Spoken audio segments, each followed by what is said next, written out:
নমস্কাৰ বন্ধু বান্ধৱীসকল আজি আমি আলোচনা কৰিবলৈ লৈছোঁ আগন্তুক অসম চৰকাৰৰ 50,000 নিযুক্তিৰ সম্পৰ্কত বিশেষতঃ LPUPৰ নিযুক্তি টেট কাম ৰিক্ৰুটমেণ্ট পৰীক্ষা ADRE গ্ৰেড 3 আৰু গ্ৰেড 4 আসাম পুলিচ ABUB এইকেইটা বিষয়ক লৈ আজি আলোচনাটো আগবঢ়াবলৈ লৈছোঁ আপোনালোকে নিশ্চয় জানে যে ইতিমধ্যে অসম চৰকাৰে 1 লাখ নিযুক্তিৰ যি টাৰ্গেট আছিল তাক পূৰ্ণ কৰি পুনৰ 50,000 নিযুক্তি দিবৰ কাৰণে আগবাঢ়িছে আৰু ইতিমধ্যে LPUPৰ যি নিযুক্তিৰ বিজ্ঞাপন প্ৰকাশ পাইছে আৰু অনলাইন আবেদনো হৈছে আৰু ডকুমেণ্ট ভেৰিফিকেশ্যন বা মেধা তালিকাৰ ক্ষেত্ৰতো অতি সোনকালেই ভাল খবৰ আহিব গতিকে LPUPৰ ক্ষেত্ৰত যেহেতু এবাৰ টেটৰ নম্বৰ যথেষ্ট গুৰুত্ব দিয়া হৈছে গতিকে যিসকল প্ৰাৰ্থী টেটৰ নম্বৰ ভাল আছে তেওঁলোকৰ তালিকাত নাম হোৱাৰ যথেষ্ট সুযোগ আছে আৰু যেহেতু প্ৰফেশনাল কোৱালিফিকেশ্যন কৰি শিক্ষকতাৰ কাৰণে আগবাঢ়ি আহিছে গতিকে যিসকলৰ নম্বৰ কম তেওঁলোকে CTETৰ যোগেদি নিজৰ নম্বৰ বৃদ্ধি কৰিবলৈ চেষ্টা কৰিব লাগে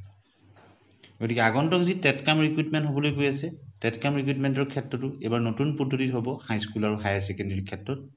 গতিকে হাইস্কুল আৰু হায়াৰ ছেকেণ্ডাৰীত যি টেট কাম ৰিক্ৰুটমেণ্টৰ যোগেদি নিযুক্তি হ'ব ইয়াত যিমানখিনি খালী পোষ্ট আছে সিমানখিনি পদতে নিযুক্তি দিয়া হ'ব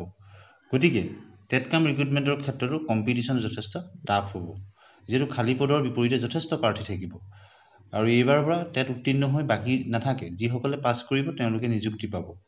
গতিকে যথেষ্ট টাফ কম্পিটিশ্যন হ'ব আৰু টেট কাম ৰিক্ৰুটমেণ্টৰ কাৰণে কেনেধৰণৰ ষ্ট্ৰেটেজি ল'ব লাগিব প্ৰথমে যিসকলে হাইস্কুল আৰু হায়াৰ ছেকেণ্ডাৰীৰ কাৰণে প্ৰিপেৰেশ্যন চলাই আছে ইতিমধ্যে কি বিষয় থাকিব 140 নম্বৰ পৰীক্ষাটোত ইতিমধ্যে আলোচনা কৰিছোঁ এটা ভিডিঅ'ত তথাপিতো চমুকৈ ক'ব বিচাৰিছোঁ বিশেষতঃ পেডাগজিৰ কাৰণে আপোনালোকে BEd কোৰ্চৰ যিখিনি কিতাপখিনি ভালদৰে থৰলি ষ্টাডি কৰিব লগতে হায়াৰ ছেকেণ্ডাৰী লেভেলৰ পৰা ডিগ্ৰী লেভেললৈকে এডুকেশ্যনৰ কিতাপসমূহ পঢ়িব তেতিয়া পেডাগজিখিনি আপোনালোকৰ হৈ যাব আৰু জেনেৰেল ইংলিছৰ কাৰণে ক্লাছ 12লৈকে যিখিনি গ্ৰামাৰ আছে সেইখিনি চাব আছামিজ পিপুলৰ কাৰণে আসাম ইয়াৰ বুকখন আপোনালোকে পঢ়িব পাৰে আৰু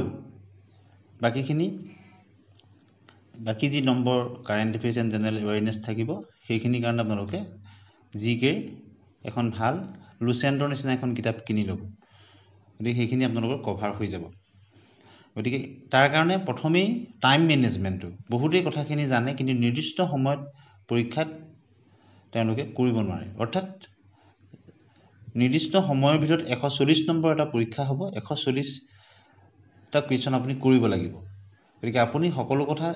পঢ়ি জানিলেই নহ'ব নিৰ্দিষ্ট সময়ত কৰিব পাৰিব লাগিব তাৰ কাৰণে এতিয়া যেহেতু টেট কাম ৰিক্ৰুটমেণ্ট প্ৰথমবাৰৰ কাৰণে হ'ব প্ৰিভিয়াছ ইয়েৰ কুৱেশ্যন পেপাৰ নাই আগন্তুক বৰ্ষত যি হাইস্কুল আৰু হায়াৰ ছেকেণ্ডাৰী টেট পৰীক্ষা হৈছিল তাৰ কুৱেশ্যনখিনি আপোনালোকে চাব পাৰে সেইখিনি আপোনালোকে কৰিব পাৰে আৰু দ্বিতীয়তে মডেল কুৱেশ্যন নিজে প্ৰিপেয়াৰ কৰিব পাৰে অথবা মক টেষ্ট কিছুমান বিভিন্ন ধৰণৰ আজিকালি অনলাইন মক টেষ্ট আছে মক টেষ্টসমূহ আপোনালোকে দি পেলাই নিজৰ আপ টু ডেট কৰিব পাৰিব অৰ্থাৎ টাইম মেনেজমেণ্টৰ কাৰণে আপোনালোকে যথেষ্ট গুৰুত্ব দিব লাগিব 140 নম্বৰত 140টা কুৱেশ্যন নিৰ্দিষ্ট সময়ত আপুনি কৰিব লাগিব গতিকে যদি কুৱেশ্যন থাকি আহে যেহেতু কম্পিটিটিভ এক্সাম যথেষ্ট অসুবিধাৰ সন্মুখীন হ'ব গতিকে টেট কাম ৰিক্ৰুটমেণ্টৰ ক্ষেত্ৰত সেইখিনিকে ক'লোঁ ইয়াৰ পিছত আহিছোঁ ADRE গ্ৰেড 3 আৰু গ্ৰেড 4ৰ কাৰণে যোৱাবাৰ বহু এনে প্ৰাৰ্থী আছে যি বহু ভালদৰে প্ৰিপেৰেশ্যন কৰি অলপ নম্বৰৰ কাৰণে নাপালে কিন্তু এনে বহু প্ৰাৰ্থী আছে যি দিন হাজিৰা কৰিছিলে কাৰোবাৰ ঘৰত কাম কৰিছিলে কিন্তু তেওঁলোকে পালে কেনেকৈ পালে অৰ্থাৎ স্মাৰ্ট ৰিডিং কৰিব জানিব লাগিব এনে বহু প্ৰাৰ্থী আছে আমি দেখিছোঁ যি লোকৰ ঘৰত দিন হাজিৰা কৰি বা মিস্ত্ৰী কৰি এনেধৰণৰ কাম কৰি বা দোকানত থাকি প্ৰাইভেট জব কৰিও তেওঁলোকে পাইছে গ্ৰেড 3 ক্ষেত্ৰত তিনিওটাতে পাইছে আৰু গ্ৰেড 4টো তেওঁলোকে পাইছে গতিকে বহুতে বহু ঘণ্টা জুৰি পঢ়িও বহুদিন প্ৰিপেৰেশ্যন কৰিও অনলাইন কোচিং কৰিও কিন্তু নাপালে ইয়াৰ অন্তৰালত এটাই হ'ল যে পৰীক্ষা হলত এই যিটো ক'লোঁ যে টাইম মেনেজমেণ্টটো এটা গুৰুত্বপূৰ্ণ ভূমিকা আছে আৰু লগতে উপস্থিত যিটো বুদ্ধি পৰীক্ষাৰ সময়ত কুৱেশ্যনবিলাক ক'ত কি সুধিছে তাক লৈ উত্তৰটো দিব পৰাটো যথেষ্ট ডাঙৰ এটা নিজৰ এটা যিটো নিজক পৰীক্ষা কৰি আপুনি সেই শুদ্ধ উত্তৰটো বাচিব পাৰিব লাগিব কিয়নো কেৱল মাত্ৰ পঢ়ি গ'লেই নহ'ব তাৰ কাৰণে আপুনি প্ৰেক্টিছ কৰি থাকিব লাগিব প্ৰেক্টিছ কৰোঁতে স্মাৰ্টলি প্ৰেক্টিছ কৰিব লাগিব বিশেষতঃ গ্ৰেড 4ৰ কাৰণে এলিমেণ্টাৰী লেভেলৰ কিতাপসমূহ অন্ততঃ 9-10 লৈকে চাব লাগিব অংকখিনি আৰু যোৱাবাৰ অংকত যথেষ্ট টান আহিছিলে বুলি বহুতে কৈছিলে গ্ৰেড 4ৰ ক্ষেত্ৰত আৰু বহুতে অংকখিনিত নম্বৰ কম পাইছিলে কাৰণে তেওঁলোকে পিছত তেওঁলোকৰ নামটো নাহিল গতিকে সকলো সাবজেক্ট সমানে গুৰুত্ব দিব লাগিব আৰু গ্ৰেড 3ৰ ক্ষেত্ৰতো তেনেদৰে কুৱেশ্যনখন যথেষ্ট টাফ বুলি ক'ব বিচাৰিছিলে কিন্তু তাৰ মাজতে বহু পাৰ্টিয়ে যি দিনত মাত্ৰ পঢ়িবলৈ সময় নাপায় ৰাতি পঢ়ি তেওঁলোকে পাইছে ৰাতি 4-5 ঘণ্টা পঢ়ে আকৌ ৰাতিপুৱা নিজৰ ডিউটিত প্ৰাইভেট জবেই হওক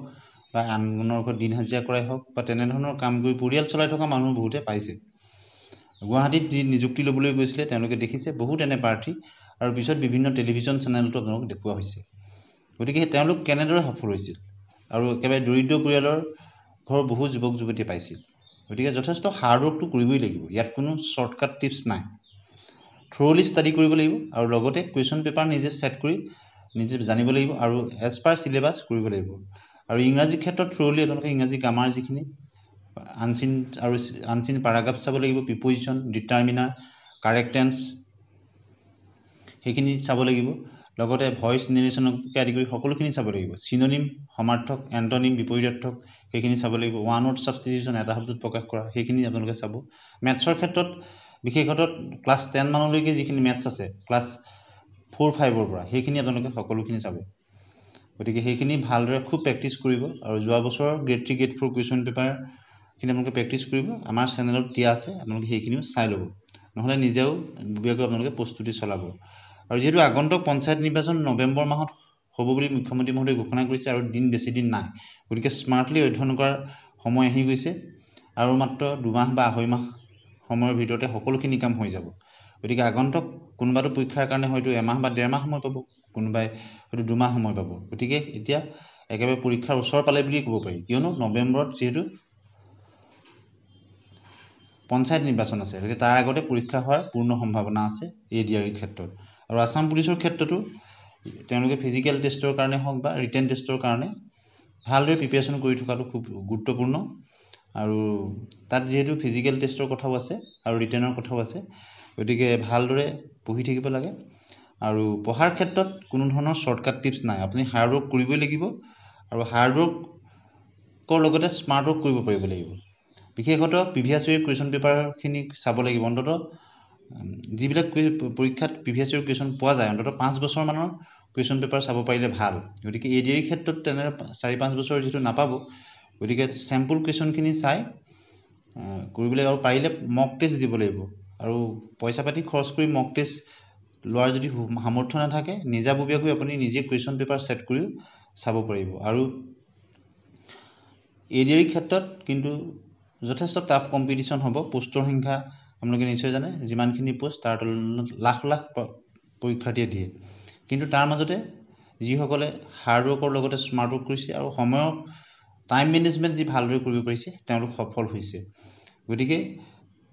আগন্তুক যি ফলাফল ওলাব তাৰ কাৰণে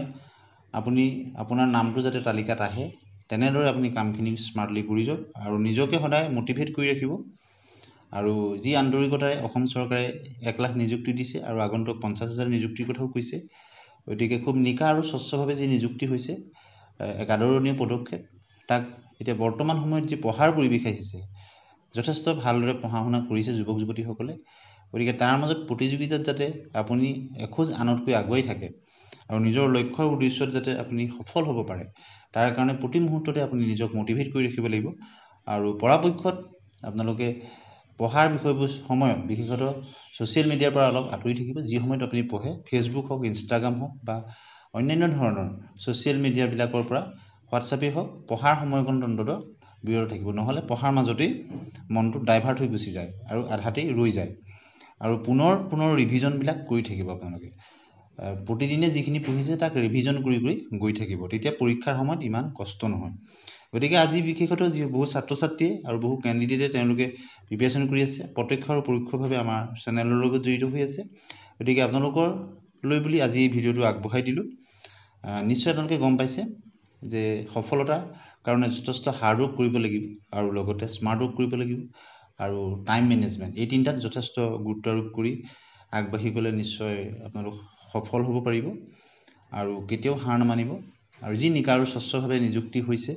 আৰু আগন্তুক যি 50,000 নিযুক্তিৰ কথা অসম চৰকাৰে ঘোষণা কৰিছে, তাত যাতে আপোনাৰ নামটো আহে তাৰ কাৰণে আপুনি আপোনাৰ 100% দিবলৈ চেষ্টা কৰক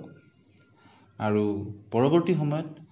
নিজক আপোনাৰ সফলতাক যাতে আনে এক উদাহৰণ হিচাপে দাঙি ধৰে তেনেধৰণৰ এজন সফল ব্যক্তি হ'বলৈ, এজন সুনাগৰিক হ'বলৈ চেষ্টা কৰক আৰু কষ্টখিনি কৰি যাওক। আজিলৈ আহোঁ, ধন্যবাদ।